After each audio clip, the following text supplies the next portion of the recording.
Right now, as you're listening to these words, your mind is being controlled not by me, not by some external force, but by patterns, programs, and mental habits that were installed in your brain years ago without your permission.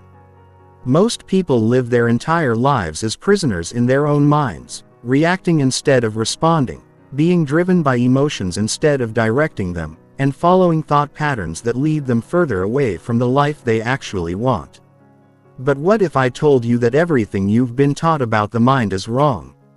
What if the very idea that you can't control your thoughts, that you're stuck with the personality you have, that your emotional reactions are just who you are, is nothing more than a lie that keeps you trapped in mediocrity? The truth is this: your mind is the most powerful tool you will ever possess, but only if you learn how to own it completely. Not partially, not sometimes, but with absolute unwavering control. The greatest achievers in history, the most successful entrepreneurs, the most resilient individuals, they all share one common trait. They own their minds completely. They don't let their minds own them. What you're about to discover will fundamentally change how you think about thinking itself. This isn't another self-help approach filled with surface-level tips. This is a complete rewiring of your mental operating system. By the time you finish this journey, you will have the ability to control your thoughts with precision, direct your emotions like a conductor directing an orchestra, and reprogram any limiting belief that has ever held you back. Most people will never experience true mental freedom because they believe the myth that the mind is too complex to control. They accept whatever thoughts arise, react to whatever emotions surface, and wonder why their lives feel chaotic and unfulfilled. But you're different. You're here because you understand that mental mastery is not just possible. It's essential for creating the life you truly want. The mind you have right now was shaped by your past experiences, your environment, and other people's opinions. But the mind you're about to build will be shaped by your conscious choice, your deliberate practice, and your unwavering commitment to excellence. This is your declaration of independence from mental slavery. This is how you reclaim complete ownership of the most important real estate you'll ever possess, your own mind. Chapter 1: The Mental Prison System. Most people are living in a mental prison and they don't even know it. They wake up every day, go through the same thought patterns, react to situations in predictable ways, and wonder why their lives never seem to change. The reason is simple: they've been conditioned to be mental slaves, not mental masters. This mental prison system begins forming the moment you're born. Every experience, every comment from parents, teachers, and peers, every success and failure gets encoded into your subconscious mind as a belief about reality. By the age of 7, the majority of your core beliefs about yourself, other people, and the world are already locked in place. And here's the crucial part: most of these beliefs were never consciously chosen by you. Think about your current mental patterns. When you face a challenge, what's your first thought? When someone criticizes you, how do you react when you encounter an opportunity? Do you think about possibilities or problems first? These responses aren't random. They're the result of mental programming that was installed in your mind before you had the awareness to choose differently. The prison has several key components that keep people trapped. First is the victim mindset, where you believe that external circumstances control your internal state. When something happens to you, you automatically assume it determines how you should feel and what you should think. This gives away your power to random events and other people's actions. Second is the limitation programming. You've been taught to focus on what's not possible, what you can't do, what you're not good at. Society conditions you to be realistic, which usually means accepting mediocrity and abandoning your biggest dreams.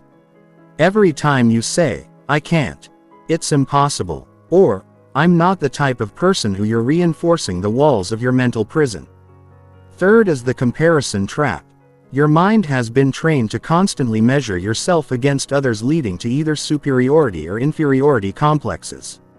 Both are forms of mental slavery because they make your self-worth dependent on external validation rather than internal mastery.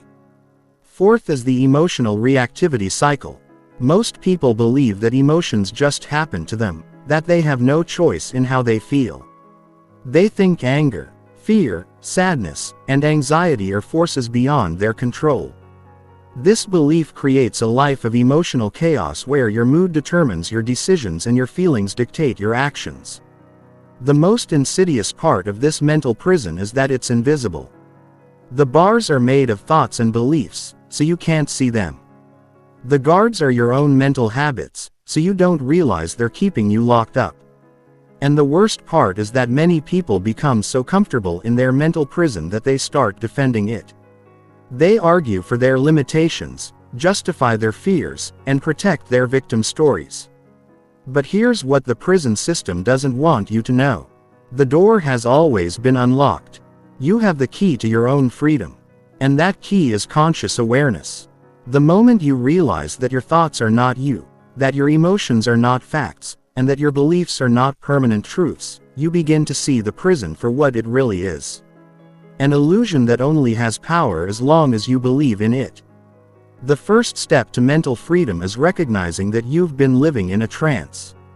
Every automatic thought, every emotional reaction, every limiting belief is evidence that your mind has been running on autopilot. But autopilot is not your natural state. It's a learned helplessness that can be unlearned. Mental ownership begins with this radical realization. You are not your thoughts. You are the thinker. You are not your emotions. You are the one experiencing them. You are not your beliefs. You are the one who can choose to believe differently. This distinction is the foundation of all mental mastery because it puts you back in the driver's seat of your own mind. The moment you understand that every thought can be questioned, every emotion can be managed, and every belief can be changed, you stop being a victim of your own mind and start becoming its master. The prison walls begin to crumble, not because they were never real, but because you finally see that you've always had the power to walk through them. Chapter 2. The Awareness Revolution. Awareness is the most powerful force in human consciousness. Yet most people live in a state of complete mental unconsciousness. They operate on autopilot, reacting to life instead of creating it, following mental patterns instead of directing them. The awareness revolution begins when you wake up from this unconscious trance and start observing your mind with the clarity of a scientist studying a fascinating subject. True awareness means becoming the witness to your own mental processes. Instead of being caught up in your thoughts, you step back and watch them arise. Instead of being overwhelmed by emotions, you observe them with curiosity. Instead of being controlled by impulses, you notice them before they control you. This shift from participant to observer is the most important transformation you can make. Most people identify completely with their mental content. When they have an angry thought, they believe they are angry. When they experience fear, they become the fear. When they think a limiting thought, they accept it as truth. But awareness creates space between you and your mental content. You begin to see thoughts as mental events, not commands. You recognize emotions as temporary experiences, not permanent states. You understand impulses as suggestions, not orders. The first level of awareness is cognitive awareness, which means becoming conscious of your thought patterns. Start noticing the quality of your thoughts throughout the day. Are they mostly positive or negative? Do they focus on problems or solutions? Are they about the past, present, or future? Do they expand your possibilities or limit them? Most people have never done this basic mental inventory, which is why they remain trapped in unconscious thinking patterns. Pay attention to your internal dialogue. The average person has between 50, 0, and 70, 0 thoughts per day, and for most people, the majority of these thoughts are repetitive, negative, or completely useless.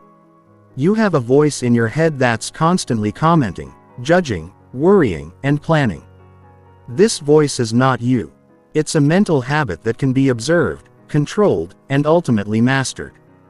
The second level is emotional awareness. Emotions are information, not instructions. They tell you something about your current state, your needs, or your environment. But they don't have to determine your actions. Start noticing how emotions arise in your body. Where do you feel anger? How does anxiety manifest physically? What does excitement feel like in your chest? This bodily awareness helps you catch emotions early before they spiral out of control. Most people are emotional unconscious. They react to feelings without understanding what triggered them, why they arose, or what purpose they serve.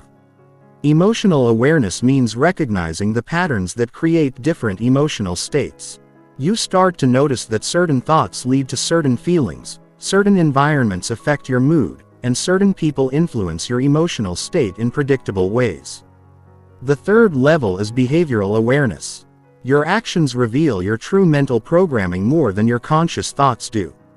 Start observing your behaviors with curiosity rather than judgment. What do you do when you're stressed? How do you handle conflict? What patterns do you repeat in relationships? How do you respond to opportunities and challenges? Your behaviors are the external expression of your internal mental patterns. Awareness also means recognizing your unconscious programs and scripts. These are automated responses that you've developed over years of repetition. You have programs for how to handle criticism, how to deal with failure, how to respond to success, how to interact with authority figures, and hundreds of other situations. Most of these programs were installed when you were young and haven't been updated since. The power of awareness lies in its ability to create choice. When you're unconscious, you have no choice. You simply react according to your programming. But when you're aware, you create space between stimulus and response. In that space lies your freedom to choose differently. You can observe a thought without believing it, feel an emotion without being controlled by it, notice an impulse without acting on it. Developing awareness requires practice and patience. Your mind has been running on autopilot for years or decades. So, it takes time to develop the mental muscle of conscious observation. Start with just a few minutes each day of simply watching your thoughts without trying to change them. Notice when your mind wanders into the past or future. Observe when you slip into judgment or criticism. See how often you identify with your mental content instead of watching it. The awareness revolution is not about stopping thoughts or eliminating emotions. It's about changing your relationship to them. Instead of being at the mercy of whatever arises in your mind, you become the conscious director of your mental experience. You realize that you have the power to choose which thoughts to focus on, which emotions to cultivate, and which behaviors to express. This revolution in consciousness is the foundation of all personal transformation. You cannot change what you're not aware of, and you cannot master what you don't understand. But once you develop the skill of awareness, every other aspect of mental mastery becomes possible. You gain the ability to reprogram any belief, master any emotion, and direct your mind toward any goal you choose. Chapter 3. The Thought Architecture System. Your thoughts are the raw material of your reality. Every achievement, every relationship, every experience in your life began as a thought in your mind. Yet most people treat their thoughts like random weather patterns, something that happens to them rather than something they can control and direct. The thought architecture system is about becoming the conscious architect of your mental landscape. Understanding how thoughts work is crucial to mastering them. Thoughts are not solid objects. They're electrochemical impulses firing across neural networks in your brain. They arise, peak, and fade away, usually within seconds. The problem is that most people grab onto thoughts, especially negative ones, and replay them endlessly. They turn temporary mental events into permanent mental residence. Your brain generates thoughts automatically based on your past experiences, current environment, and habitual patterns. But here's the key insight. Just because a thought arises doesn't mean it's true, useful, or worth your attention. Your mind is like a radio that picks up multiple stations. Most people have no idea how to change the channel, so they listen to whatever mental static happens to be playing. The first principle of thought architecture is selective attention at any moment. Thousands of potential thoughts could arise in your mind. You cannot control which thoughts appear, but you have complete control over which thoughts you focus on and develop. Attention is like a spotlight. It illuminates whatever you point it at and leaves everything else in darkness. Most people focus their attention randomly or reactively. They think about whatever grabs their attention first, usually problems, worries, or distractions. But mental masters are strategic about their attention. They consciously choose thoughts that serve their goals, support their values, and move them toward their desired outcomes. The second principle is thought replacement. You cannot simply stop thinking negative thoughts through willpower alone, because trying not to think about something actually makes you think about it more. Instead, you replace unwanted thoughts with chosen thoughts. When you notice your mind wandering into worry, you deliberately redirect it towards solutions. When you catch yourself in self-criticism, you consciously shift to self-improvement. This requires having a mental library of empowering thoughts ready to use. Instead of hoping that positive thoughts will randomly appear, you prepare them in advance. Create a collection of thoughts about your goals, your capabilities, your values, and your vision for the future. When negative or useless thoughts arise, you immediately replace them with thoughts from your empowering library. The third principle is thought amplification. Not all thoughts are created equal. Some thoughts energize you, inspire you, and move you toward your goals. These are the thoughts you want to amplify. Other thoughts drain you, discourage you, and pull you away from what you want. These are the thoughts you want to minimize. Amplifying empowering thoughts means giving them more attention, more emotional energy, and more repetition. When you have a thought about an exciting possibility, you don't just notice it and move on. You explore it, expand it, and feel the emotions associated with it. You turn a spark of inspiration into a flame of motivation. The fourth principle is thought programming. Your mind accepts whatever thoughts you consistently feed it as instructions for how to operate. If you consistently think thoughts of limitation, your mind will look for evidence of limitation and create experiences that confirm those thoughts. If you consistently think thoughts of possibility, your mind will seek opportunities and generate creative solutions. This is why successful people don't just think positively occasionally. They systematically program their minds with thoughts that support their success. They understand that their habitual thoughts become their mental operating system, determining what they notice, how they interpret events, and what actions they take. The fifth principle is thought quality control. Not every thought that arises deserves your attention or energy. Just as you wouldn't eat every piece of food that was offered to you, you shouldn't accept every thought that appears in your mind. Develop standards for your thoughts. Ask yourself, is this thought true? Is it useful? Does it move me toward my goals? Does it serve my highest good? When a thought doesn't meet your standards, you don't fight it or judge it. You simply don't feed it attention. You let it arise and fade away naturally while you focus on thoughts that deserve your mental energy. This is not positive thinking. It's strategic thinking. The thought architecture system also involves understanding thought triggers. Certain environments, people, activities, and times of day trigger predictable thought patterns. If you want to think differently, you may need to change your environment or your habits. If being around certain people triggers negative thoughts, limit your exposure. If certain activities lead to productive thoughts, do more of them. You can also create thought triggers deliberately. Use specific music, images, quotes, or environments to trigger the mental states you want to experience. Professional athletes do this all the time. They have specific routines, songs or visualizations that trigger peak performance states. You can do the same for any area of your life. Remember that changing your thought patterns takes time and consistency. Your current thought habits were formed over years of repetition. So don't expect to change them overnight. But with persistent practice, you can literally rewire your brain to default to empowering thoughts. Instead of limiting ones, the ultimate goal is to become the conscious architect of your mental landscape. Instead of accepting whatever thoughts randomly appear, you deliberately cultivate thoughts that serve your vision, support your goals, and create the internal experience you want to have. Your thoughts become tools that you use intentionally rather than forces that use you. Chapter 4. Emotional Sovereignty. Most people are emotional slaves. They allow their feelings to dictate their decisions, their moods to control their actions, and their emotional reactions to determine the quality of their lives.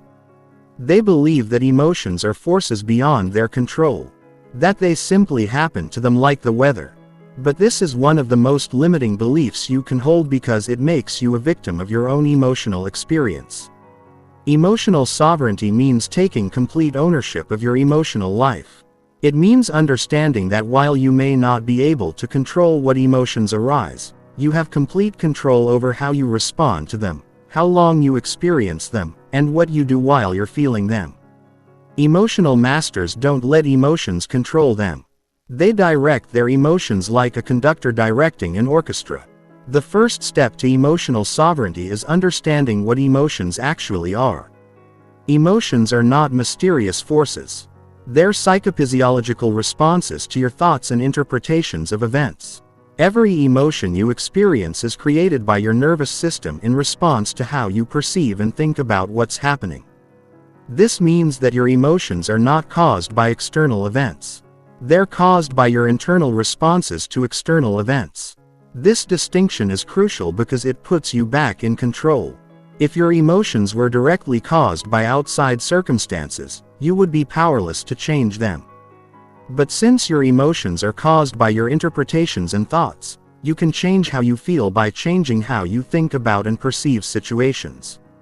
Most people experience emotions reactively. Something happens, they automatically interpret it in a certain way. And then they feel whatever emotion that interpretation creates. They never question their interpretation or consider alternative ways of viewing the situation.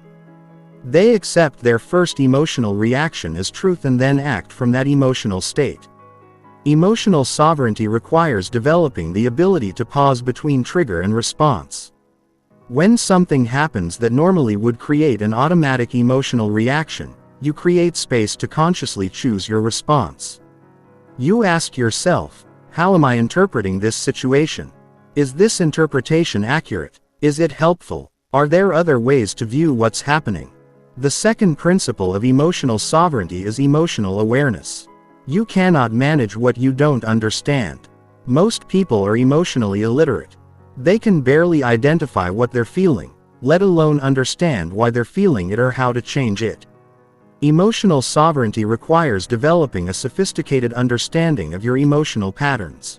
Start by expanding your emotional vocabulary.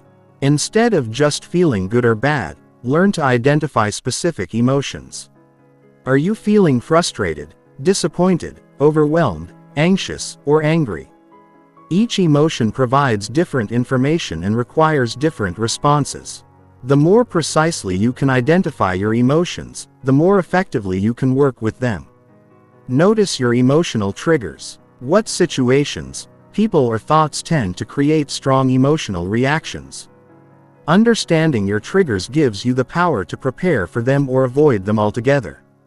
You can also work to change your responses to unavoidable triggers. The third principle is emotional regulation. This doesn't mean suppressing or ignoring your emotions. It means managing their intensity and duration. Some emotions are helpful and should be felt fully. Other emotions are destructive and should be minimized.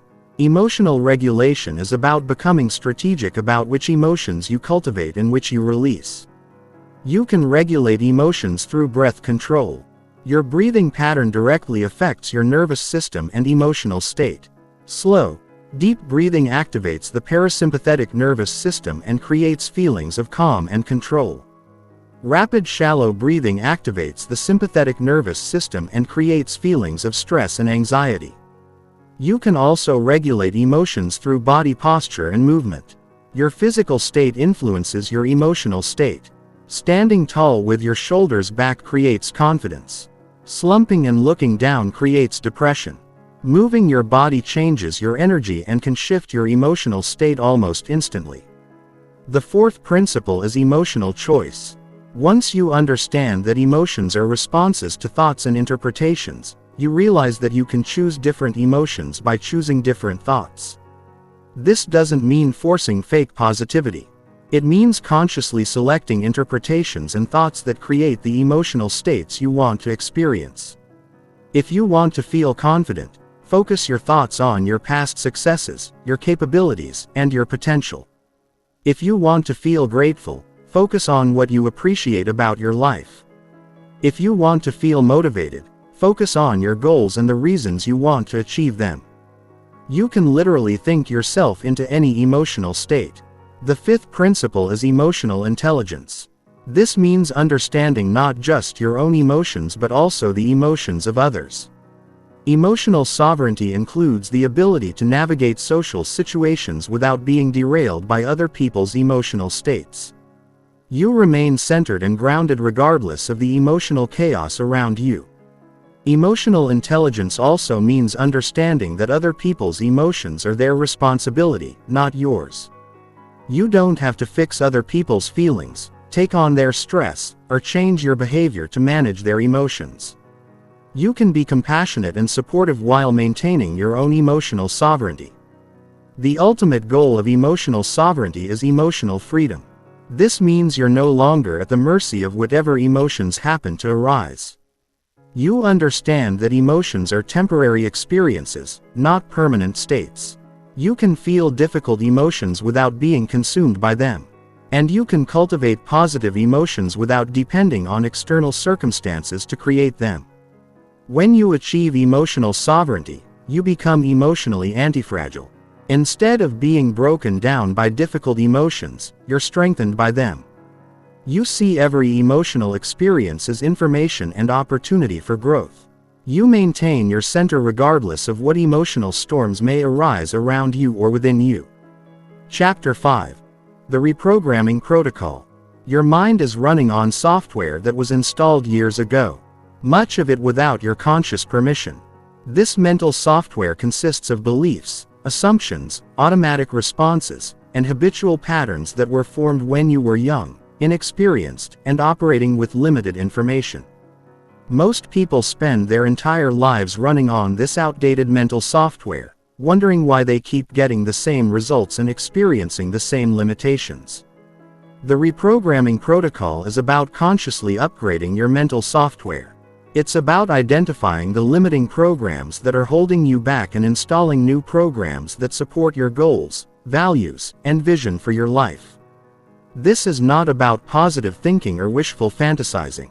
This is about systematic mental reconditioning based on how the brain actually learns and changes. The first step in reprogramming is conducting a mental audit. You need to identify what programs are currently running in your mind. Most of your mental programming operates below the level of conscious awareness. So this requires deliberate investigation. Look at the patterns in your life. What keeps repeating? What results do you consistently get? What challenges do you face over and over? Your external results are a reflection of your internal programming. If you consistently struggle with money, you have limiting beliefs about wealth, success, or your own worthiness. If you repeatedly have relationship problems, you have programs about trust, intimacy, or communication that need updating. If you procrastinate on important goals, you have programs about failure, perfectionism, or self-worth that are sabotaging your success. Pay attention to your automatic thoughts and responses. When you face a challenge, what's your first thought? When someone offers you an opportunity, what goes through your mind?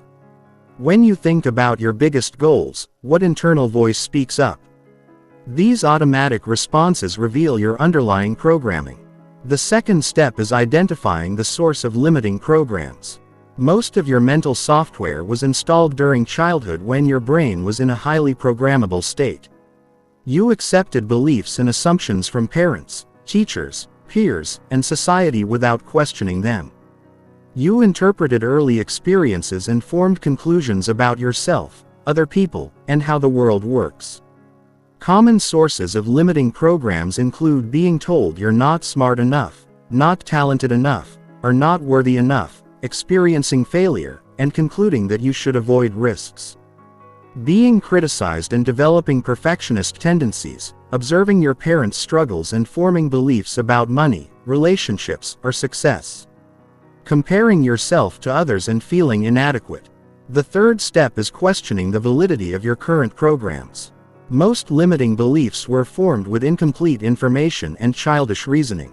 Just because you believed something when you were 7 doesn't mean it's true now. Just because someone told you something about yourself doesn't make it accurate. Just because you failed at something once doesn't mean you'll always fail. Ask yourself, is this belief actually true? Where did this belief come from? What evidence supports it? What evidence contradicts it? How is this belief serving me? What would be possible if I believed something different? This questioning process begins to loosen the grip of old programming and create space for new possibilities. The fourth step is designing new programs. Instead of just trying to eliminate limiting beliefs, you need to install empowering beliefs to replace them. Your mind needs direction, not just deletion. Design beliefs that support your goals, align with your values, and create the internal experience you want to have. New programs should be believable. You can't install beliefs that are too far from your current reality. Empowering. They should expand your possibilities and increase your confidence. Specific vague beliefs create vague results. Actionable. They should inspire specific behaviors and decisions. And emotionally compelling. They should create excitement and motivation. The fifth step is installation through repetition. Your brain changes through repetition and emotional intensity.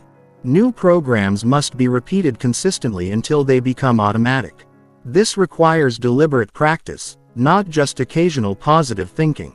You need to actively think, visualize, and feel your new beliefs until they become natural mental habits. Use multiple installation methods. Mental rehearsal. Spend time each day visualizing yourself operating from your new beliefs. Affirmations. Repeat your new beliefs with emotion and conviction. Evidence collection. Look for proof that your new beliefs are true. Behavioral alignment. Act in ways that are consistent with your new beliefs. Environmental design. Surround yourself with reminders of your new programs. The sixth step is integration testing. As you install new programs, your old programs will resist. Your mind is designed to maintain consistency. So, it will create internal conflict when you try to change. This resistance is normal and temporary, but you need to persist through it. The old programming will try to reassert itself through doubt, fear, or sabotage. During the integration phase, pay attention to internal conflicts. When your new beliefs conflict with old patterns, choose to act from your new programming. When doubt arises, remind yourself why you're changing. When fear appears, move forward anyway. Each time you choose your new programming over your old patterns, you strengthen the new neural pathways and weaken the old ones. The reprogramming protocol is not a one-time event. It's an ongoing process. As you grow and evolve, you'll discover new limitations that need addressing and new possibilities that require different programming. Mental mastery means becoming skilled at identifying and updating your mental software throughout your life. Remember that this process takes time and patience. Your current programming was installed over years or decades, so don't expect to change it overnight. But with consistent practice and commitment, you can literally rewire your brain to support any reality you want to create. The question is not whether you can change your programming. The question is whether you will. Chapter 6. The Focus Weapon. In a world designed to fragment your attention, your ability to focus has become your most valuable asset.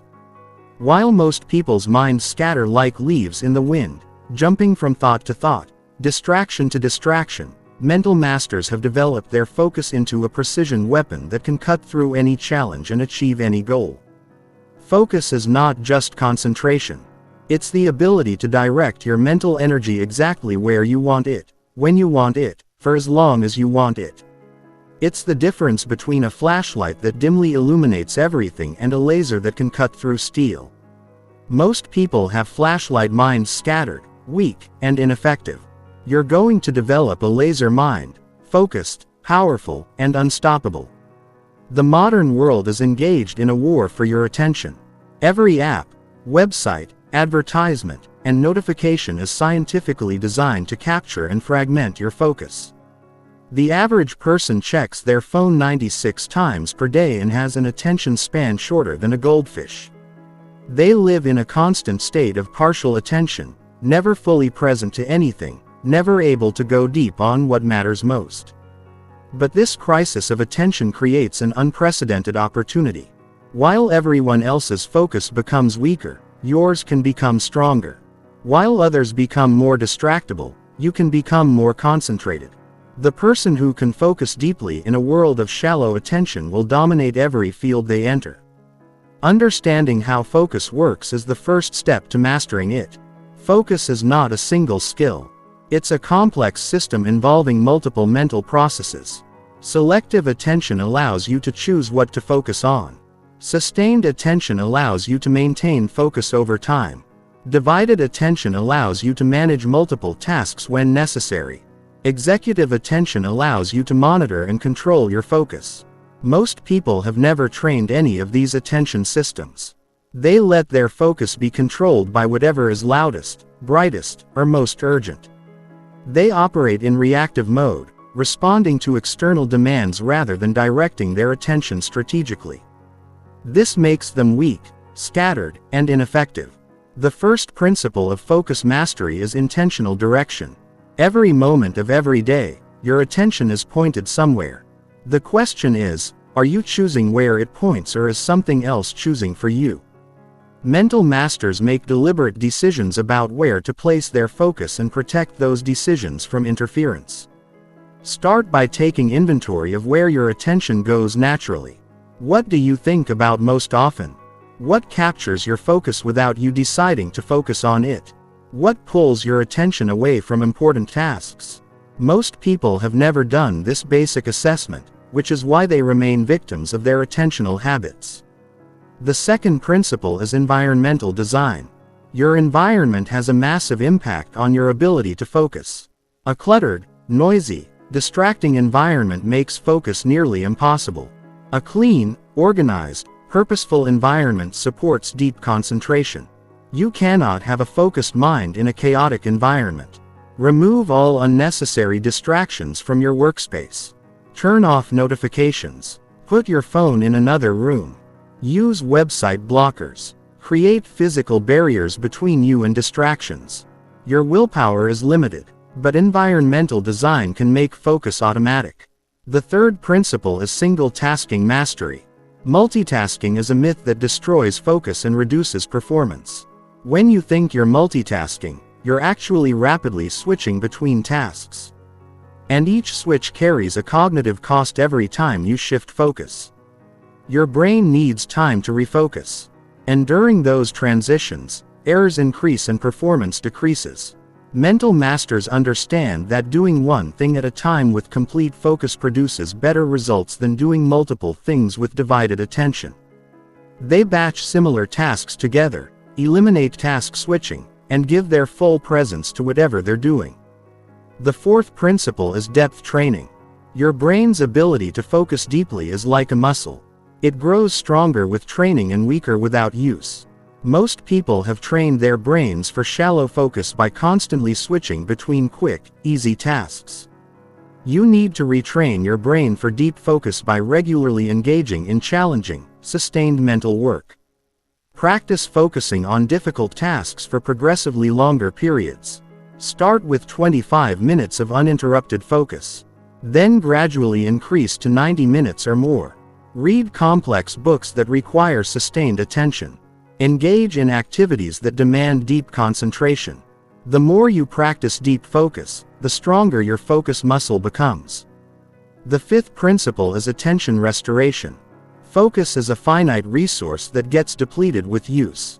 You cannot maintain peak focus for 16 hours straight any more than you can sprint at full speed for a marathon. You need to understand how to restore your attention through strategic rest and recovery. Nature is one of the most powerful attention restoration tools.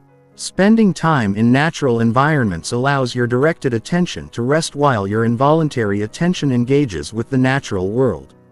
Even looking at pictures of nature can help restore focus. Other restoration activities include meditation, light exercise, and activities you find genuinely enjoyable. The sixth principle is flow state cultivation. Flow is the mental state where focus becomes effortless, where you become completely absorbed in what you're doing, where time seems to disappear and performance peaks. Flow occurs when challenge and skill are perfectly matched, when you have clear goals and immediate feedback. When self-consciousness disappears, you can learn to trigger flow states by carefully designing your challenges. If a task is too easy, you'll be bored and unfocused. If it's too difficult, you'll be anxious and scattered. Find the sweet spot where the challenge slightly exceeds your current skill level, pushing you to grow while remaining achievable. Focus mastery also requires understanding your natural rhythms. Your ability to focus fluctuates throughout the day based on circadian rhythms, energy levels, and mental fatigue. Most people have their peak focus periods in the morning with declining focus as the day progresses. Identify your personal peak focus times and protect them for your most important work. The ultimate goal is to develop what I call command focus, the ability to instantly direct your attention wherever you want it. Maintain it there for as long as necessary and switch between focused and relaxed states at will. This level of focus mastery gives you tremendous power over your mental experience and your results in life. When you master focus, everything else becomes easier. Learning accelerates because you can absorb information more efficiently. Problem solving improves because you can think more deeply. Productivity skyrockets because you can work with greater intensity. Relationships improve because you can be fully present with others. Peace of mind increases because you're no longer at the mercy of random thoughts and distractions. Chapter 7. Memory Architecture. Your memory is not just a storage system. It's the foundation of your intelligence, creativity, and decision-making ability. Everything you know, every skill you've developed, every insight you've gained is stored in your memory. Yet, most people treat their memory like a neglected warehouse, storing information randomly and retrieving it inefficiently. Memory masters understand that your memory is a system that can be optimized, organized, and enhanced to give you tremendous advantages in every area of life. The first misconception about memory is that it's fixed. You either have a good memory or you don't. This is completely false. Memory is a skill that can be dramatically improved through understanding and practice. The people with extraordinary memories are not born with special brains. They've learned specific techniques and principles that anyone can master. Memory is not a single system. It's multiple systems working together. Working memory holds information temporarily while you're processing it. Short-term memory stores information for minutes to hours. Long-term memory stores information permanently. Each system has different characteristics and can be optimized in different ways. Most people never learn how memory actually works.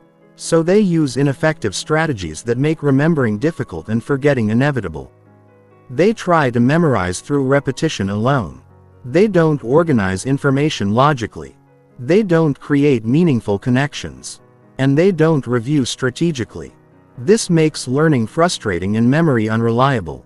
The first principle of memory mastery is attention during encoding. You cannot remember what you never really noticed in the first place. Most people think they have memory problems when they actually have attention problems. They're trying to remember information they never fully focused on during the initial learning. When you want to remember something, give it your complete attention.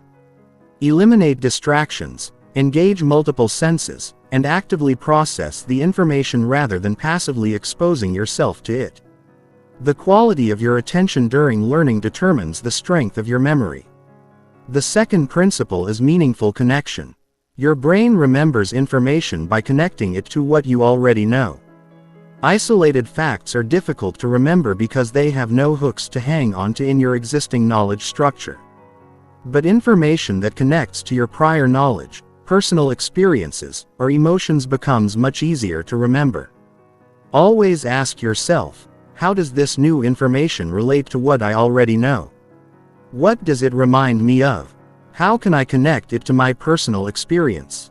What examples can I think of? the more connections you create, the stronger the memory becomes.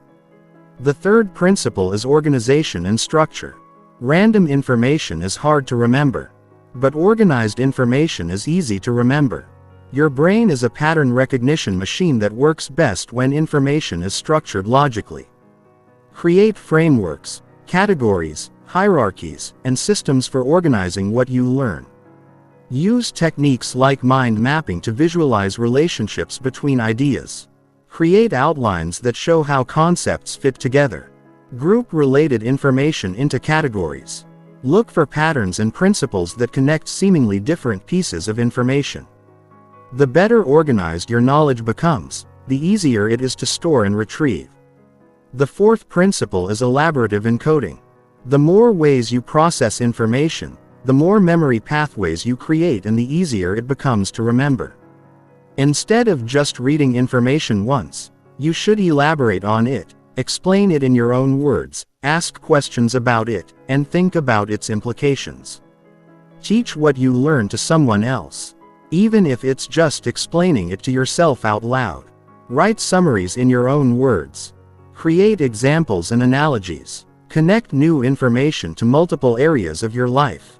The more you elaborate during learning, the stronger your memory becomes. The fifth principle is spaced repetition. Your brain is designed to forget information that doesn't seem important. If you learn something once and never review it, you'll forget most of it within days. But if you review information at strategic intervals, you can move it into long-term memory where it becomes permanent. The spacing effect shows that information reviewed at increasing intervals is remembered much better than information reviewed in mass practice. Review new information after 1 day, then after 3 days, then after 1 week, then after 2 weeks, then after 1 month. This pattern moves information from temporary to permanent storage. The sixth principle is retrieval practice. Most people think that rereading information is the best way to strengthen memory. But research shows that testing yourself, retrieving information from memory is much more effective. The act of retrieval strengthens memory pathways and reveals what you actually know versus what you think you know. Instead of just reviewing your notes, quiz yourself on the material. Use flashcards, practice tests, or simply try to recall information without looking at your notes. Make retrieval challenging by testing yourself in different contexts and formats. The harder you have to work to retrieve information, the stronger the memory becomes. The seventh principle is memory palace construction. This is one of the most powerful memory techniques ever developed. You use spatial memory, your ability to remember locations, to store information in an imaginary building or familiar place. You mentally walk through this memory palace and encounter the information you want to remember at specific locations. Choose a familiar place like your home, workplace, or a route you know well. Assign specific pieces of information to specific locations along a logical path through this place. Use vivid, unusual, or emotionally charged images to represent the information. When you want to recall the information, you mentally walk through your memory palace and encounter the images you've placed there. The eighth principle is emotional enhancement. Information that has emotional significance is remembered much better than neutral information. Your brain is designed to prioritize emotionally important information because it's more likely to be relevant for survival and success when learning new information. Try to connect it to your emotions, goals, and values. Ask yourself, why is this important to me? How will this help me achieve what I want? What would happen if I didn't know this? Create personal meaning and emotional investment in what you're learning. Memory mastery also involves understanding and overcoming common memory errors. Your memory is not a video recording. It's a reconstruction that can be influenced by your current knowledge, beliefs, and expectations. False memories can feel as real as true memories. Understanding these limitations helps you use your memory more effectively and avoid being misled by memory distortions. The ultimate goal is to develop what I call strategic memory. The ability to remember what you want to remember, forget what you want to forget, and access your stored knowledge efficiently when you need it. This level of memory mastery gives you tremendous advantages in learning, problem solving and decision making. Chapter 8. Decision Mastery. Lele. Every moment of your life is shaped by the decisions you make. From the moment you wake up until you go to sleep, you make thousands of decisions, most of them unconsciously. The quality of your decisions determines the quality of your life. Yet most people make decisions randomly, emotionally, or based on outdated mental programming. Decision mastery is about becoming a strategic decision maker who consistently chooses actions that align with your values and move you toward your goals. Most people are terrible decision makers because they've never learned how decisions actually work. They think decisions are mysterious or complicated. So, they rely on gut feelings, social pressure, or whatever seems easiest in the moment. They make important decisions when they're emotional, tired, or stressed. They don't have clear criteria for evaluating options. They don't consider long-term consequences. They don't learn from their decision outcomes. The first step in decision mastery is understanding that decisions are skills, not events. Good decision making is not about making perfect choices. It's about having reliable processes that consistently lead to better outcomes.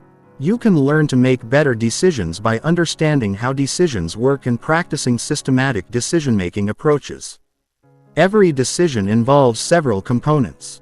Identifying that a decision needs to be made, generating possible options, evaluating those options against your criteria, making a choice, implementing that choice, and learning from the results.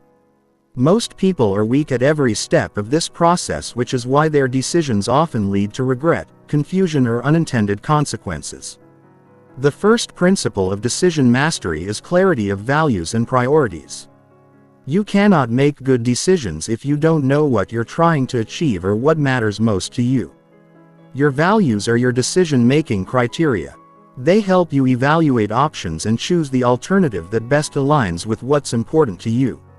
Most people have never clearly defined their values. So, they make decisions based on immediate emotions, social expectations, or unconscious programming. Take time to identify your core values. What principles do you want to guide your life? What outcomes do you want to create? What kind of person do you want to become? These values become your North Star for decision making. The second principle is systematic option generation. Most people consider only a few obvious options when making decisions, but better options often exist if you're willing to look for them. Creative option generation can turn difficult decisions into easy ones by finding alternatives that satisfy multiple criteria. Use structured brainstorming to generate options. Ask yourself, what would I do if money weren't an issue? What would I do if I weren't afraid? What would I do if I had unlimited time? What would someone I admire do in this situation? What creative combinations or unusual approaches might work? The more options you consider, the better your final choice is likely to be. The third principle is probabilistic thinking. Most decisions involve uncertainty. You don't know exactly what will happen if you choose a particular option. But you can estimate probabilities and expected outcomes to make better choices under uncertainty. Instead of thinking in absolutes, think in probabilities. What's the likelihood that this option will produce the outcome I want? What's the potential upside if things go well? What's the potential downside if things go poorly? What's the most likely scenario? This probabilistic thinking helps you make more rational decisions and avoid being paralyzed by uncertainty. The fourth principle is long-term perspective. Many bad decisions come from focusing too much on short-term consequences and ignoring long-term effects. What feels good in the moment may be harmful over time. What's difficult in the short term may be beneficial in the long term. Always ask yourself, how will I feel about this decision in 1 year, in 5 years, in 10 years? What kind of precedent does this decision set? What habits or patterns am I reinforcing? What trajectory am I putting myself on? This long-term thinking helps you make decisions that serve your future self, not just your current emotions. The fifth principle is decision timing. When you make a decision is often as important as what you decide. Some decisions should be made quickly to capture opportunities or prevent problems from getting worse. Other decisions benefit from careful consideration and additional information. Learn to distinguish between reversible and irreversible decisions. Reversible decisions can be made quickly and adjusted later if needed. Irreversible decisions deserve more time and analysis. Also recognize that not making a decision is itself a decision, one that often leads to missed opportunities and default outcomes. The sixth principle is emotional regulation during decision-making. Strong emotions can hijack your decision-making process, leading you to choices you'll later regret. Fear can make you overly conservative. Anger can make you unnecessarily aggressive. Excitement can make you impulsive. Sadness can make you pessimistic. When facing important decisions, check your emotional state. If you're experiencing strong emotions, delay the decision if possible until you can think more clearly. Use the decision-making frameworks and criteria you've established in advance. Rather than deciding based on how you feel in the moment, the seventh principle is decision documentation and review. Most people make decisions and then never think about them again, missing valuable opportunities to improve their decision-making process. Keep track of important decisions, the reasoning behind them, and their outcomes. Regularly review your past decisions to identify patterns. What types of decisions do you consistently make well? What types give you trouble? What factors lead to good outcomes versus poor outcomes? What can you learn from your mistakes? This review process helps you continuously improve your decision-making skills.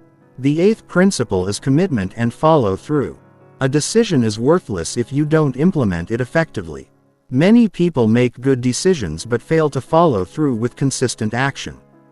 Decision mastery includes the ability to commit to your choices and persist through obstacles. Once you make a decision, fully commit to it.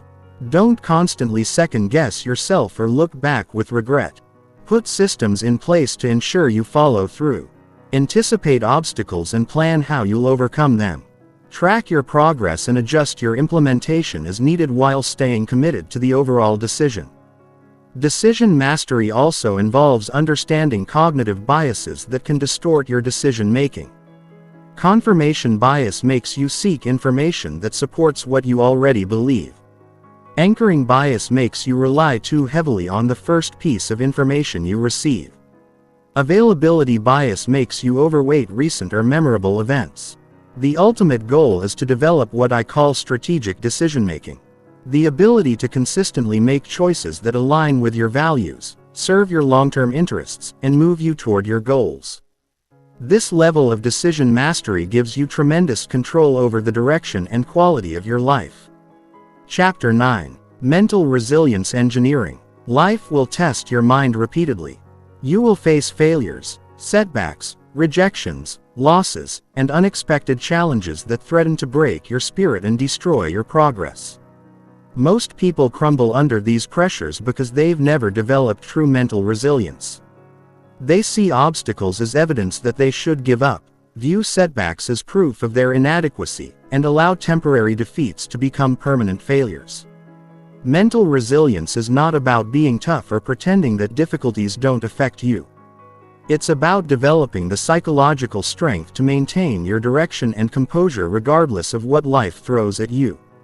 It's about bouncing back from adversity, stronger than before.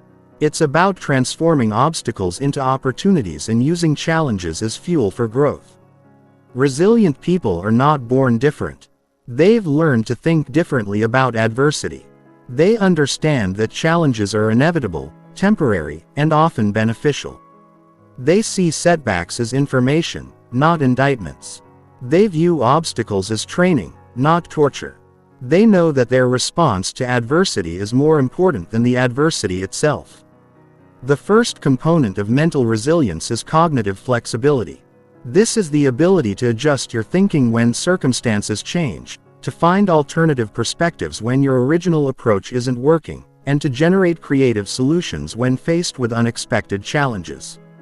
Rigid thinking creates fragility. Flexible thinking creates resilience. Most people have rigid mental models about how things should work.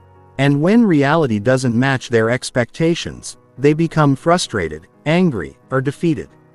Resilient people hold their plans lightly and their principles firmly. They're attached to their goals, but flexible about their methods. Practice looking at challenges from multiple angles. Ask yourself, what else could this mean? What opportunities might this create? What can I learn from this? How might this actually be helping me? What would someone I admire do in this situation? This mental flexibility helps you find ways forward when the obvious path is blocked. The second component is emotional endurance. Resilience requires the ability to experience difficult emotions without being overwhelmed by them. You cannot avoid painful feelings when facing challenges, but you can learn to move through them effectively without being paralyzed or derailed. Understand that emotional pain is temporary even when it feels overwhelming. All emotions arise, peak, and fade away if you allow them to flow naturally. The problem comes when you resist painful emotions or get stuck in them. Practice experiencing difficult emotions fully without being consumed by them. Develop emotional processing skills. When you're experiencing intense emotions, acknowledge them, feel them in your body, and let them move through you. Don't try to think your way out of emotions. Instead, experience them completely and wait for them to naturally subside. The third component is meaning-making ability. Resilient people are skilled at finding meaning and purpose in their struggles. They understand that adversity can serve important functions. It builds character, develops skills, clarifies priorities, and reveals inner strength. They don't just endure difficulties, they extract value from them. When facing challenges, ask yourself, what is this experience teaching me? How is this making me stronger? What skills am I developing? What unnecessary things is this helping me eliminate? How might this difficulty be redirecting me towards something better? This meaning-making process transforms suffering into growth. The fourth component is social resilience. No one succeeds alone, and resilience is much easier when you have strong social support. Resilient people cultivate relationships with others who can provide encouragement, advice, assistance, and perspective during difficult times. Build a network of people who believe in you and want to see you succeed. These might include mentors, friends, family members, colleagues, or advisors. Don't try to handle major challenges completely alone. Seek input, support, and encouragement from others when you need it. The fifth component is physical resilience. Your mental resilience is closely connected to your physical state. When your body is weak, stressed, or exhausted, your mental resilience suffers. When your body is strong, energized, and healthy, your mental resilience improves. Maintain your physical foundation through regular exercise, adequate sleep, proper nutrition, and stress management. During particularly challenging periods, pay extra attention to your physical needs. Your body provides the energy and stability that your mind needs to remain resilient. The sixth component is preparation and anti-fragility. Resilient people don't just recover from setbacks. They use adversity to become stronger. They understand that challenges are inevitable, so they prepare for them mentally and practically. They build systems and resources that help them handle difficulties effectively. Conduct pre-mortem analyses for your important goals. Imagine what could go wrong and plan how you would respond. Build redundancy into your plans so that single points of failure don't derail everything. Develop multiple skills, income sources, and relationships so you're not overly dependent on any one thing. The seventh component is recovery and renewal. Resilience requires the ability to recover from intense efforts and recharge your mental batteries. You cannot operate at maximum intensity indefinitely. You need periods of rest, reflection, and renewal to maintain your resilience over time. Build recovery practices into your routine. This might include meditation, time in nature, creative activities, exercise, or simply doing things you enjoy. Don't wait until you're completely exhausted to rest. Instead, Proactively manage your energy to maintain consistent resilience. The eighth component is learning orientation. Resilient people treat every experience, especially difficult ones, as learning opportunities. They analyze their challenges to understand what worked, what didn't work, and what they can do differently next time. This learning orientation helps them continuously improve their resilience skills after facing any significant challenge. Conduct a thorough review. What did you handle well? What could you have done better? What did you learn about yourself? What strategies were most effective? How can you apply these lessons to future challenges? This systematic learning approach helps you become more resilient over time. Mental resilience is not a fixed trait. It's a set of skills that can be developed through practice and experience. The more challenges you face and overcome, the stronger your resilience becomes. Don't avoid difficulties. Instead, embrace them as opportunities to build your mental strength. The ultimate goal is to develop what I call antifragile resilience. Instead of just bouncing back from adversity, you use adversity to propel yourself to higher levels of success and fulfillment. You become someone who actually benefits from obstacles, who grows stronger under pressure, and who transforms every setback into a comeback. Chapter 10. The Habit Installation System. Your life is essentially the sum of your habits. Every day you perform hundreds of automatic behaviors that collectively determine your health, productivity, relationships, and success. Most people live at the mercy of their existing habits, many of which were formed unconsciously and don't serve their current goals. Habit masters understand that habits are the compound interest of self-improvement. When you install the right habits, success becomes automatic. The power of habits lies in their automation. Once a behavior becomes habitual, it requires minimal willpower or decision-making energy to perform. This frees up your mental resources for more important tasks while ensuring that beneficial behaviors happen consistently regardless of your mood, motivation, or circumstances. Most people try to change their habits through willpower alone, which is why they fail repeatedly. Willpower is a limited resource that gets depleted throughout the day. Relying on willpower to maintain new behaviors is like trying to hold your breath indefinitely. It works for a short time, but eventually you have to give up. The habit installation system is based on how habits actually form in the brain. Every habit consists of three components: a cue that triggers the behavior, a routine that is the behavior itself, and a reward that reinforces the behavior. Understanding this habit loop allows you to engineer new habits systematically rather than hoping they'll stick through motivation alone. The first principle of habit installation is starting smaller than you think you should. Most people try to install habits that are too big, too complex, or too demanding for their current lifestyle. They want to exercise for an hour when they're currently sedentary, meditate for 30 minutes when they've never meditated, or read for 2 hours when they rarely read at all. Small habits have several advantages. They're easy to start, hard to skip, and build momentum quickly. Start with habits that take less than 2 minutes to perform. Instead of exercising for an hour, start with 5 push-ups. Instead of meditating for 30 minutes, start with 3 deep breaths. Instead of reading for 2 hours, start with 1 page. The second principle is habit stacking. This involves attaching your new habit to an existing habit, using the established habit as a cue for the new behavior. Since your existing habits are already automatic, they provide perfect triggers for new behaviors. The formula is: after I existing habit, I will new habit. After I pour my morning coffee, I will meditate for 3 minutes. After I sit down at my desk, I will review my goals. After I put on my pajamas, I will write 3 things I'm grateful for. This linking process helps new habits stick because they're connected to behaviors you already perform automatically. The third principle is environmental design. Your environment has an enormous impact on your behavior, often more than your conscious intentions. Instead of relying on willpower to perform good habits and avoid bad ones, design your environment to make good habits easier and bad habits harder for habits you want to install. Reduce friction by making them as easy as possible to perform. Put your exercise clothes next to your bed.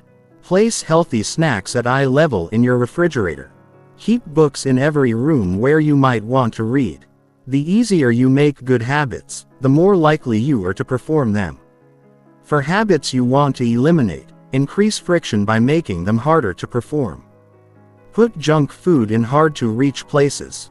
Log out of social media accounts. Remove apps from your phone's home screen.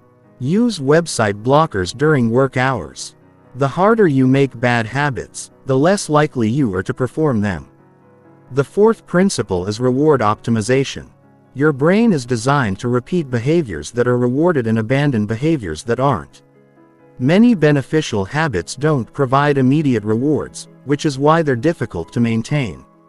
You need to engineer immediate rewards for long-term beneficial behaviors. The reward doesn't have to be big or external.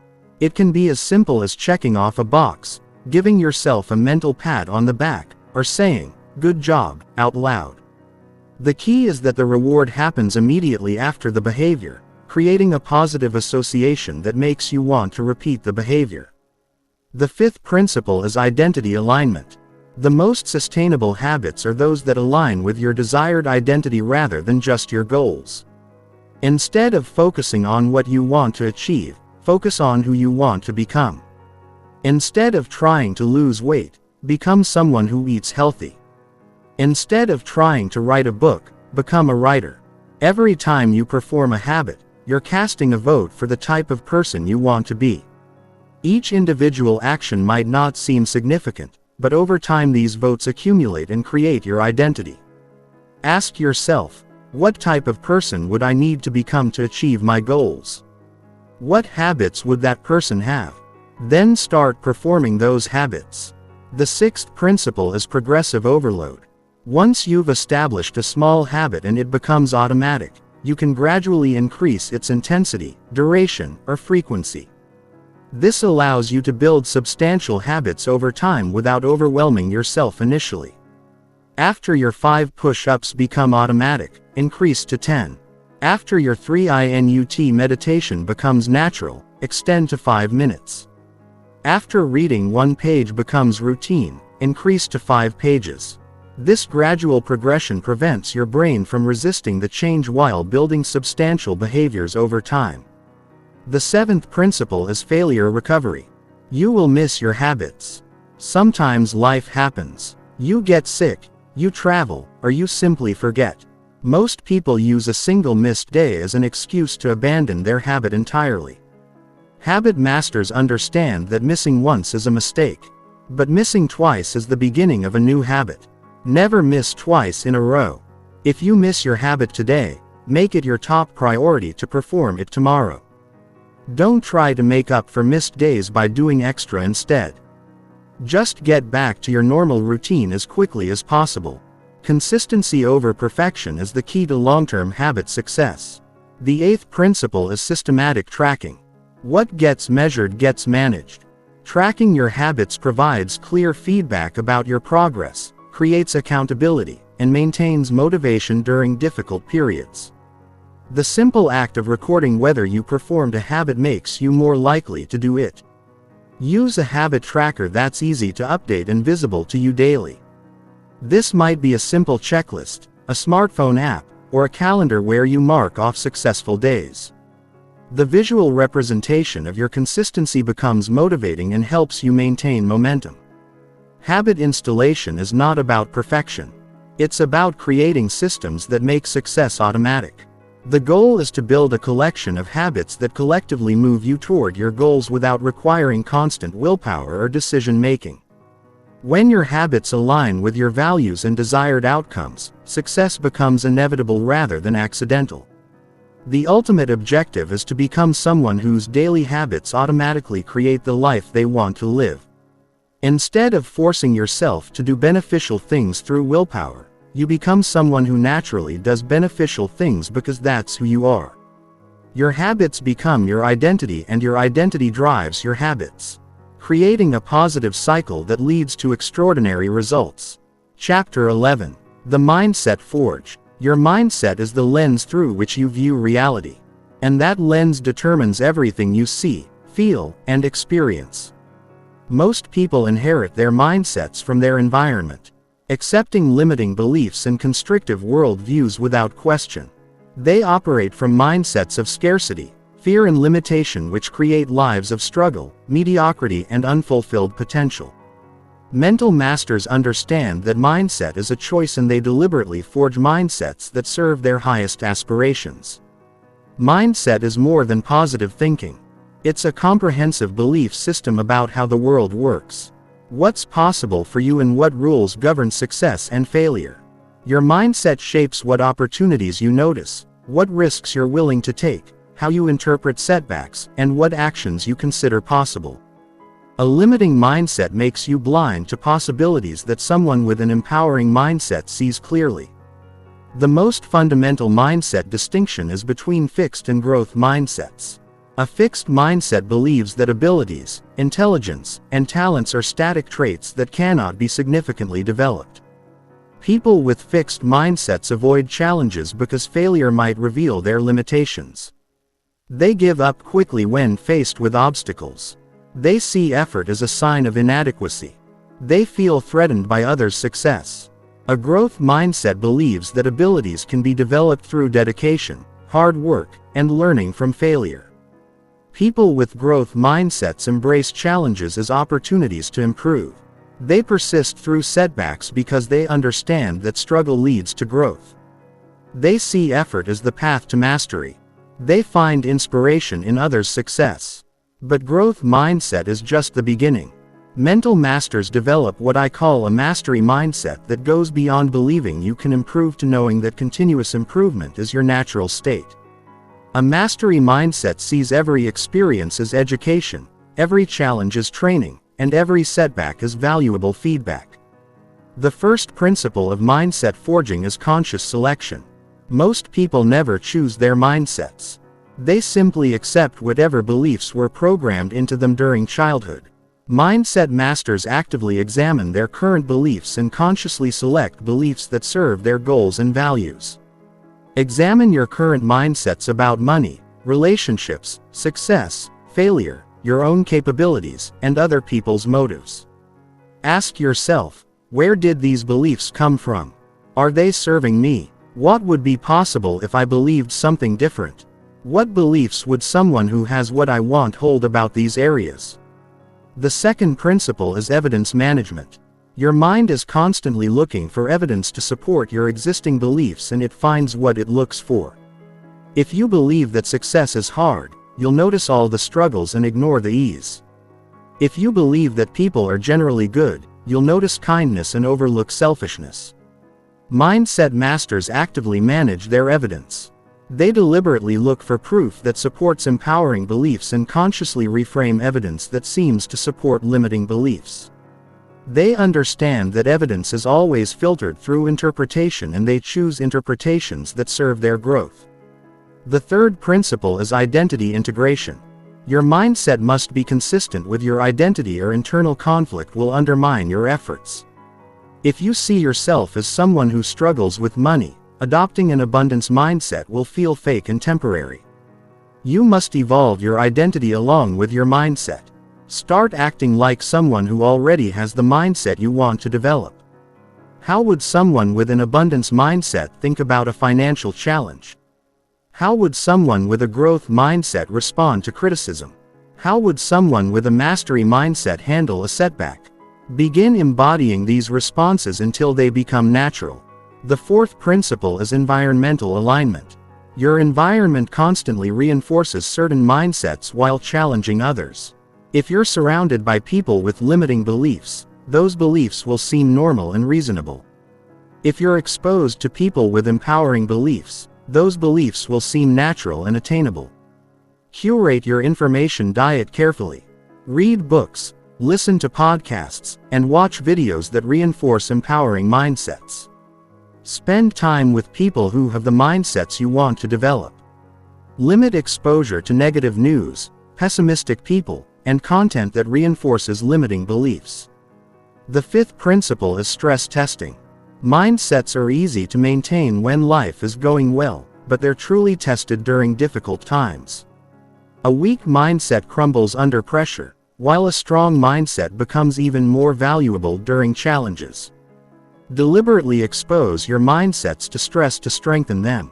How does your growth mindset handle a major failure? How does your abundance mindset respond to financial pressure? How does your confidence mindset deal with criticism? Use these stress tests to identify weak points and reinforce your mindsets. The sixth principle is systematic reinforcement. Mindsets are strengthened through repetition and practice. You must actively reinforce empowering mindsets through daily mental practices, or they'll gradually weaken and be replaced by default limiting beliefs. Develop daily mindset practices such as affirmations, visualizations, journaling, or meditation that reinforce your chosen beliefs. Review inspiring content regularly. Celebrate evidence that supports empowering mindsets. Make mindset reinforcement a non-negotiable part of your daily routine. The seventh principle is paradox integration. Advanced mindsets can hold apparently contradictory beliefs simultaneously. You can be confident while remaining humble. You can be optimistic while being realistic. You can be ambitious while being content. This paradox integration prevents your mindsets from becoming rigid or extreme. Learn to hold multiple perspectives simultaneously. Understand that confidence and humility both serve important functions. Recognize that optimism and realism can coexist. Develop nuanced mindsets that adapt to different situations while maintaining core empowering beliefs. The eighth principle is continuous evolution. Your mindsets should evolve as you grow and face new challenges. A mindset that serves you at one stage of development might limit you at the next stage. Mindset masters regularly examine and update their beliefs to ensure they support continued growth. Conduct regular mindset audits. What beliefs served you in the past but might be limiting you now? What new challenges require new ways of thinking? What mindsets do you need to develop for the next level of your goals?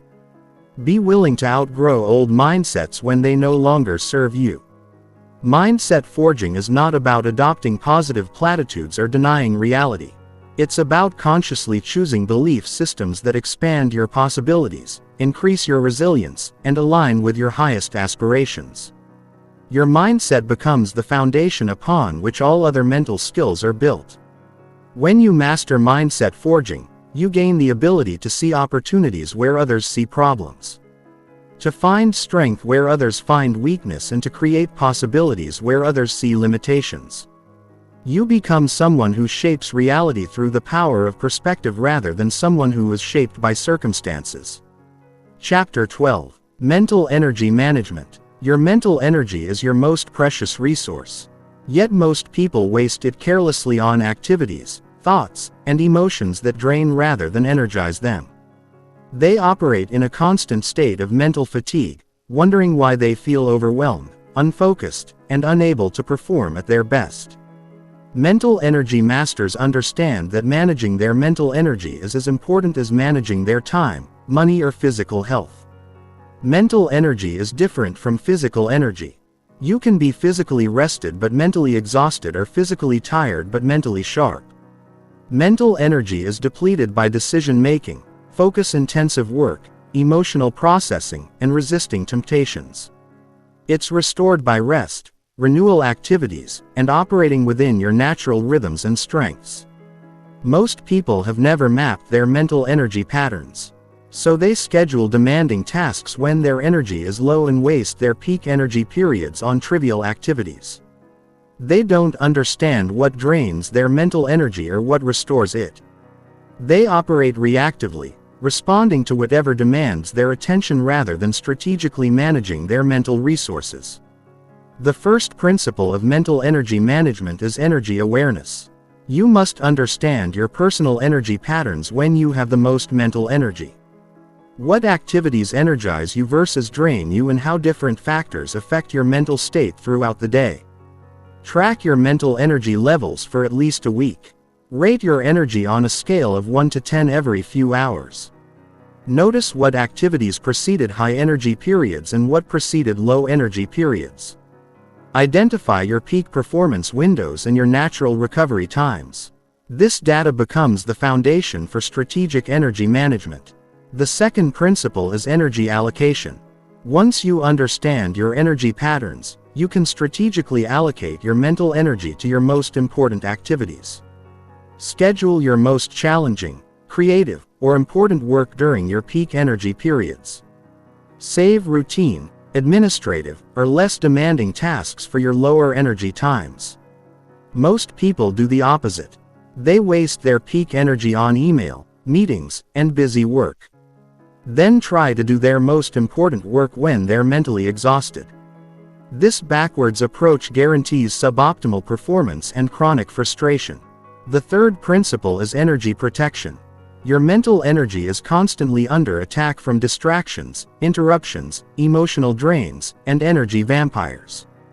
You must actively protect your mental energy from these threats just as you would protect any valuable resource. Eliminate unnecessary decisions by creating routines and systems. Decision fatigue is one of the biggest drains on mental energy. So, automate as many decisions as possible. Create templates, checklists, and standard procedures for recurring situations. Reduce your options in areas that don't matter so you can focus your decision-making energy on areas that do. The fourth principle is energy restoration. Mental energy is not unlimited. It must be regularly restored through specific activities and practices. Different people restore mental energy in different ways. So you must identify what works for you personally.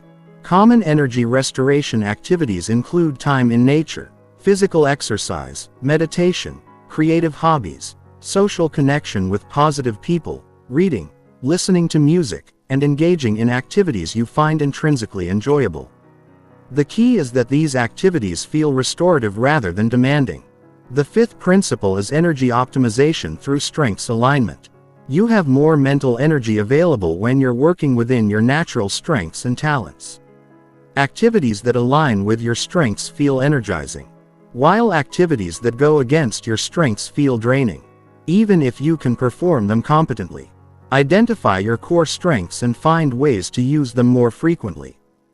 Delegate or eliminate activities that drain your energy unnecessarily. Structure your work and life to maximize time spent in your strength zones. This doesn't mean avoiding all challenging activities, but it means being strategic about where you spend your mental energy. The sixth principle is environmental energy design. Your environment has a massive impact on your mental energy levels. Cluttered, noisy, or chaotic environments drain mental energy. Clean, organized, and purposeful environments support mental energy. You can engineer your environment to naturally maintain higher energy levels.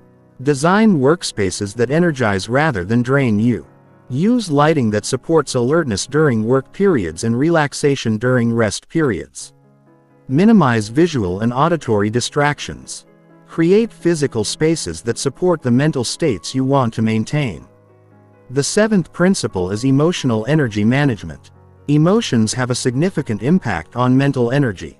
Negative emotions like anger, anxiety, and resentment drain mental energy rapidly. Positive emotions like excitement, gratitude, and love generate mental energy. Unresolved emotional issues create constant energy drains. Process and resolve emotional issues rather than suppressing or ignoring them. Practice emotional regulation techniques to prevent energy-draining emotional states. Cultivate positive emotions through gratitude practices, meaningful relationships, and engaging in activities you value. The eighth principle is recovery and renewal cycles. Mental energy follows natural cycles that must be respected for optimal performance. You cannot maintain peak mental energy indefinitely any more than you can sprint continuously. You need regular recovery periods to maintain sustainable high performance. Build recovery into your daily, weekly, and seasonal schedules. Take short breaks every hour during intensive mental work. Schedule one full day per week for mental restoration. Plan longer recovery periods quarterly or annually. Honor these recovery periods as seriously as you honor your work commitments. The ninth principle is energy investment strategy. Some activities require mental energy initially but generate more energy over time. Exercise might feel draining in the moment but increases overall energy levels. Learning new skills requires initial energy investment but makes future work easier and more energizing. Think strategically about energy investments. What skills, systems, or habits could you develop that would reduce future energy demands? What short-term energy investments would pay long-term energy dividends?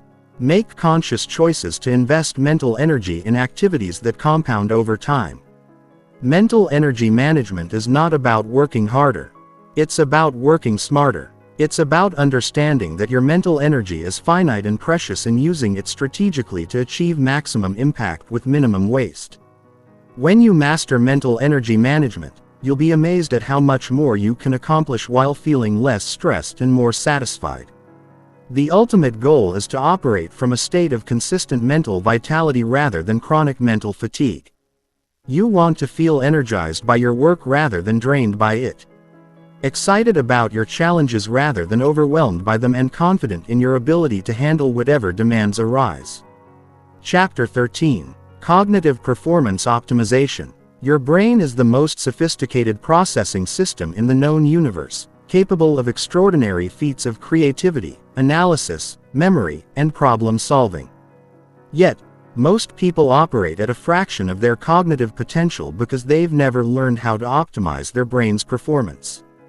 They accept mental fog, slow thinking, and poor memory as normal when these are actually signs of an unoptimized cognitive system. Cognitive optimization is about maximizing your brain's processing power, speed, and efficiency. It's about creating the mental clarity, focus, and sharpness that allow you to think at your highest level consistently. When your cognitive performance is optimized, complex problems become easier to solve, learning happens faster, creativity flows more freely, and mental fatigue becomes rare. The first principle of cognitive optimization is understanding neuroplasticity. Your brain is not fixed. It's constantly changing based on how you use it. Every thought you think, every skill you practice, and every experience you have literally rewires your brain. This means you can deliberately improve your cognitive abilities through specific practices and lifestyle choices. Most people have been told that intelligence is fixed, that you're either smart or you're not. This is completely false. Intelligence is malleable, and cognitive abilities can be developed throughout your entire life. The key is understanding how to train your brain effectively. The second principle is mental load management. Your brain has limited processing capacity at any given moment. When you try to hold too much information in your working memory simultaneously, performance degrades rapidly. Cognitive optimization involves managing your mental load to maintain peak performance. Use external systems to reduce cognitive load. Write things down instead of trying to remember everything. Create checklists and procedures for complex tasks. Break large problems into smaller components. Use tools and technologies that augment your cognitive abilities rather than competing with them. The third principle is attention training. Your ability to focus and direct your attention is the foundation of all cognitive performance. When your attention is scattered, weak, or uncontrolled, every other cognitive function suffers. When your attention is sharp, sustained, and directed, every cognitive ability improves. Practice focused attention daily through meditation, deep work sessions, or other concentration exercises. Train your ability to sustain attention for progressively longer periods. Develop the skill of selective attention, choosing what to focus on and what to ignore. Learn to switch between focused attention and diffuse attention as needed.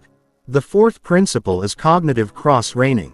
Just as physical cross-training develops overall fitness, cognitive cross-training develops overall mental ability. Different types of mental activities strengthen different cognitive functions, and a well-rounded cognitive training program addresses multiple areas. Engage in activities that challenge different cognitive abilities. Working memory exercises, processing speed training, pattern recognition games, creative problem solving, logical reasoning puzzles, and learning new skills. The key is variety and progressive challenge. The fifth principle is biological optimization. Your brain is a physical organ that requires specific nutrients, adequate sleep, regular exercise, and proper hydration to function optimally. Cognitive performance is directly affected by your physical health and lifestyle choices. Prioritize sleep quality and quantity. Your brain consolidates memories and clears metabolic waste during sleep. Even mild sleep deprivation significantly impairs cognitive performance. Exercise regularly to increase blood flow to the brain and promote neuroplasticity. Eat a brain-healthy diet rich in omega-3 fatty acids, antioxidants, and other nutrients that support cognitive function. The sixth principle is stress management. Chronic stress is one of the biggest enemies of cognitive performance.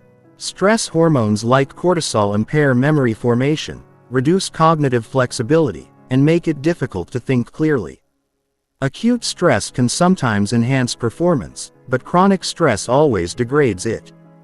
Develop effective stress management techniques such as meditation, deep breathing, exercise, or other practices that activate your relaxation response. Learn to distinguish between productive stress that enhances performance and destructive stress that impairs it. Create systems that help you manage stress before it becomes overwhelming. The seventh principle is learning optimization. The way you learn new information dramatically affects how well you retain and use that information. Most people use ineffective learning strategies that waste time and produce poor results. Cognitive optimization includes mastering the science of effective learning. Use spaced repetition to move information into long-term memory. Practice active recall rather than passive review. Enter different types of problems rather than practicing the same type repeatedly. Connect new information to existing knowledge. Use multiple senses and modalities when learning. Test yourself frequently to identify gaps in understanding. The eighth principle is cognitive flexibility training. Cognitive flexibility is the ability to switch between different mental tasks. Consider multiple perspectives simultaneously and adapt your thinking when circumstances change. This skill is crucial for problem solving, creativity, and adapting to new situations. Practice switching between different types of mental tasks. Train yourself to see problems from multiple perspectives. Challenge your assumptions and consider alternative explanations. Engage in activities that require mental flexibility such as improvisation, brainstorming, or learning new languages. The ninth principle is metacognition development. Metacognition is thinking awareness of your own cognitive processes. When you understand how your mind works, you can use it more effectively. Metacognition allows you to recognize when you're thinking clearly versus when your thinking is impaired. Pay attention to your thinking patterns. Notice when you're in a state of high cognitive performance versus when your thinking feels sluggish or unclear. Identify what factors contribute to clear thinking versus confused thinking. Develop the ability to step back and evaluate the quality of your own thoughts and reasoning. The 10th principle is systematic experimentation. Everyone's brain is slightly different, and what optimizes cognitive performance for one person might not work for another.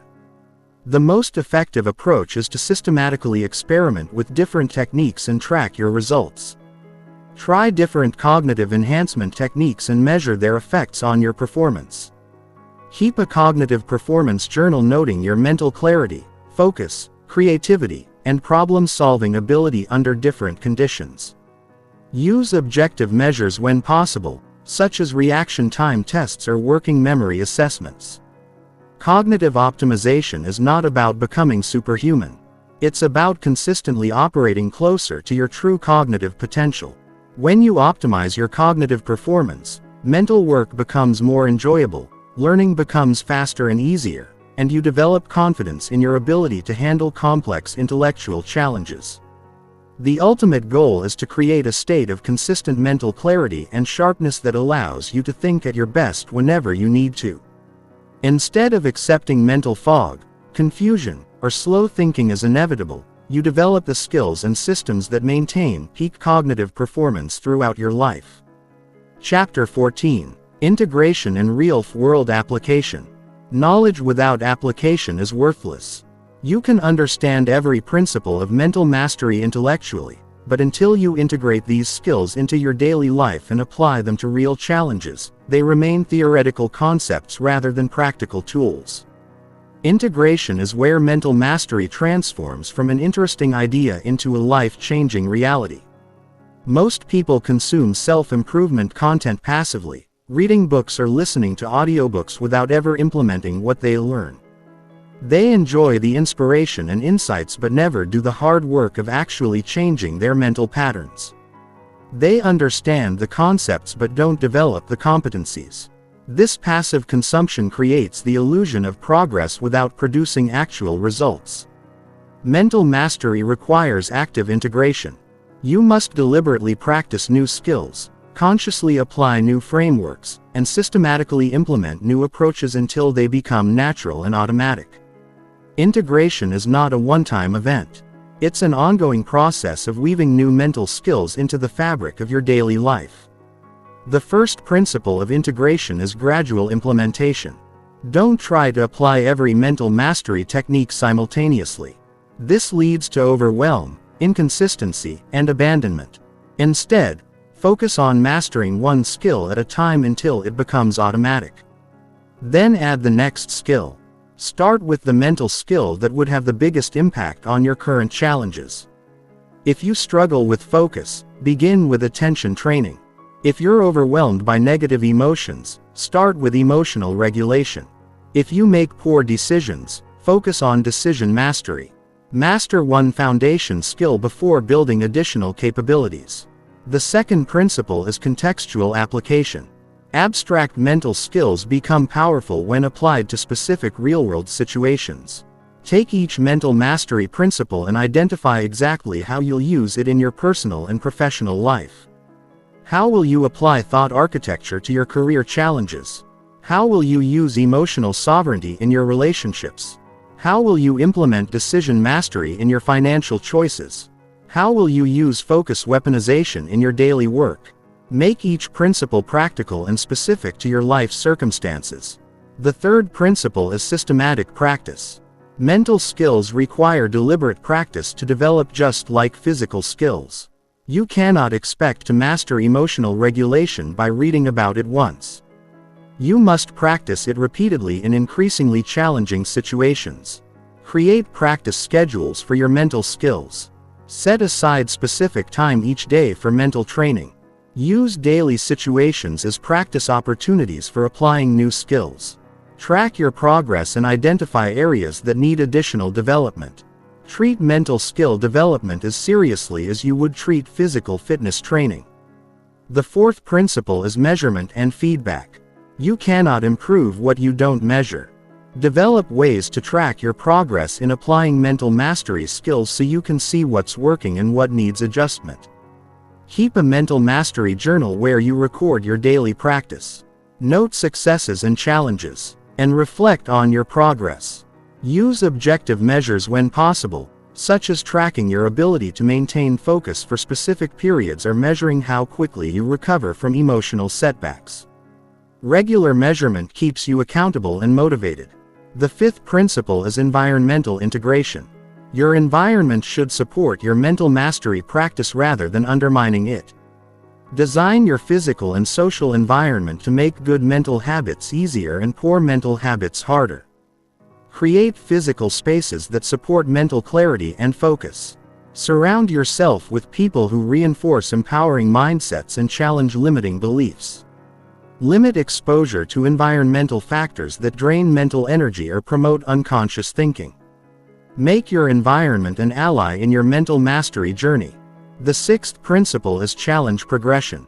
As your mental skills develop, you need increasingly challenging situations to continue growing. Easy situations don't build mental strength. You need appropriate levels of challenge to stretch your capabilities and build resilience. Gradually expose yourself to more challenging applications of your mental skills. If you've mastered emotional regulation in low-stress situations, practice it during high-stress periods. If you've developed focus in quiet environments, train it in distracting conditions. Progressive challenge ensures continued growth and prevents stagnation. The seventh principle is integration across life domains. Mental mastery skills should be applied across all areas of your life. Work, relationships, health, finances, and personal growth. Each domain provides different opportunities to practice and refine your mental skills. Identify how each mental skill applies to different life areas. How does decision mastery improve your health choices? How does emotional sovereignty enhance your relationships? How does focus weaponization advance your career? How does mental resilience support your personal goals? Integration across domains creates comprehensive mental mastery. The eighth principle is teaching and sharing. One of the best ways to deepen your understanding and integration of mental mastery skills is to teach them to others. When you explain concepts to others, you identify gaps in your own understanding and strengthen your mastery. Look for opportunities to share mental mastery principles with family, friends, or colleagues. Mentor others who are interested in developing mental skills. Write about your experiences or speak about your journey. Teaching forces you to organize your knowledge and apply it in new contexts. The ninth principle is continuous refinement. Mental mastery is not a destination. It's a lifelong journey of continuous improvement. As you apply mental skills in real-world situations, you'll discover nuances, exceptions, and advanced applications that require ongoing refinement. Regularly review and update your mental mastery practices. What techniques are working well? What approaches need modification? What new skills do you need to develop for emerging challenges? Stay curious and adaptable in your mental mastery journey. The 10th principle is patience with the process. Mental mastery develops gradually over time, not overnight. There will be setbacks, failures, and periods where progress seems slow. This is normal and expected. Long-term success requires patience, persistence, and faith. In the process, don't expect perfection or immediate transformation. Instead, focus on consistent practice and gradual improvement. Celebrate small victories and learn from setbacks. Trust that daily practice and persistent application will produce significant results over time. Integration transforms mental mastery from an intellectual exercise into a practical life skill. When you successfully integrate these skills into your daily life, you develop unshakable confidence in your ability to handle any mental challenge, overcome any obstacle, and create any reality you choose. The goal is not to think about mental mastery. It's to live it. You want these skills to become so natural and automatic that you use them without conscious effort. You want mental mastery to become part of who you are, not just something you know about. Chapter 15. The Mental Master. You stand at a crossroads. Behind you lies the person. You used to be someone who was controlled by their thoughts, driven by their emotions, and limited by their beliefs. Ahead of you lies the person you can become. Someone who owns their mind completely, who directs their mental experience with precision, and who creates their reality through the power of conscious choice. The journey to mental mastery is not easy. It requires dedication, persistence, and the courage to challenge everything you thought you knew about how your mind works. It demands that you take responsibility for your mental experience. Rather than blaming external circumstances, it asks you to develop skills that most people don't even know exist, but the rewards are extraordinary. When you achieve true mental mastery, you gain powers that seem almost supernatural to those who don't understand how the mind works. You can maintain unshakable calm in the midst of chaos. You can see opportunities where others see only problems. You can stay focused on your goals while others are distracted by every passing thought and emotion. Mental masters are not born. They are forged through deliberate practice, conscious choice, and unwavering commitment to growth. They understand that the mind is not fixed, but malleable, not limited, but limitless, not a force that controls them, but a tool they can master. They have learned to think about thinking, to feel about feeling, and to choose about choosing. The characteristics of a mental master are unmistakable. They possess thought sovereignty, able to observe their thoughts objectively, choose which thoughts to develop, and direct their thinking toward desired outcomes.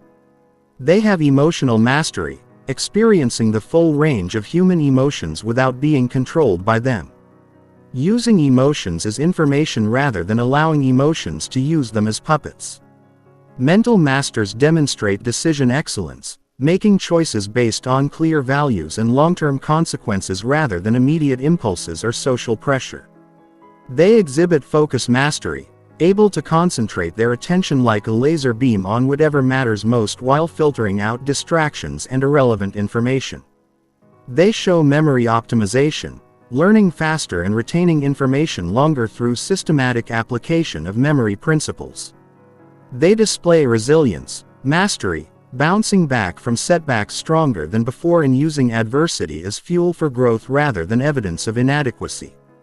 Mental masters maintain habit mastery, installing beneficial behaviors that run automatically while eliminating destructive patterns that waste energy and create problems. They practice energy management, operating from a state of mental vitality rather than chronic fatigue. By strategically allocating their mental resources, they embody mindset mastery, holding empowering beliefs that expand possibilities and create success rather than limiting beliefs that constrain potential and justify failure. They demonstrate integration mastery, applying mental skills naturally across all areas of life rather than keeping them as abstract concepts. But perhaps most importantly, mental masters possess metacognitive awareness. They are conscious of their own consciousness. They understand how their mind works, recognize when it's working optimally versus when it's impaired, and know how to adjust their mental state to meet any challenge. This level of mental mastery creates a life of extraordinary freedom and power. Instead of being a victim of random thoughts and emotions, you become the conscious director of your mental experience. Instead of reacting to life's challenges from fear and limitation, you respond from confidence and capability. Instead of hoping that things will work out, you know that you have the mental tools to make them work out. Mental mastery is not about perfection. It's about progression. You will still face challenges, experience setbacks, and make mistakes. But your relationship to these experiences will be fundamentally different. Instead of seeing problems as evidence of your inadequacy, you'll see them as opportunities to apply your mental skills. Instead of being overwhelmed by difficulties, you'll be energized by the chance to grow stronger. The journey of mental mastery never truly ends because there are always deeper levels of skill to develop, new challenges to apply, or abilities to and greater heights of human potential to explore. Mental masters understand that mastery is not a destination but a way of traveling through life with curiosity, capability, and confidence. As you continue this journey, remember that every moment offers an opportunity to practice mental mastery. Every challenge is a chance to apply what you've learned. Every setback is an opportunity to demonstrate resilience. Every success is evidence that your mind is truly under your control. The person who began this journey and the person reading these words now are not the same. You have gained knowledge, developed skills, and most importantly changed your relationship to your own mind. You now understand that thoughts are events, not commands. Emotions are experiences, not instructions. Beliefs are choices, not facts. You have the tools to own your mind completely. The question now is not whether you can transform your mental experience. The question is whether you will commit to the daily practice, persistent application, and continuous growth that mental mastery requires.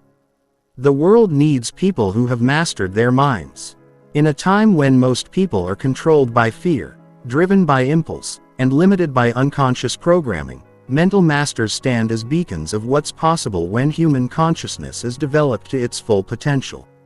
You have the power to become someone who thinks clearly when others are confused, who remains calm when others are panicked, who sees solutions when others see only problems, and who creates possibilities when others accept limitations. The choice is yours. You can return to your old patterns of unconscious thinking and reactive living, or you can step forward into the life of mental mastery that awaits you. You can remain a prisoner of your own mind, or you can become the master of your mental domain. Mental mastery is not just about improving your own life, although it will certainly do that.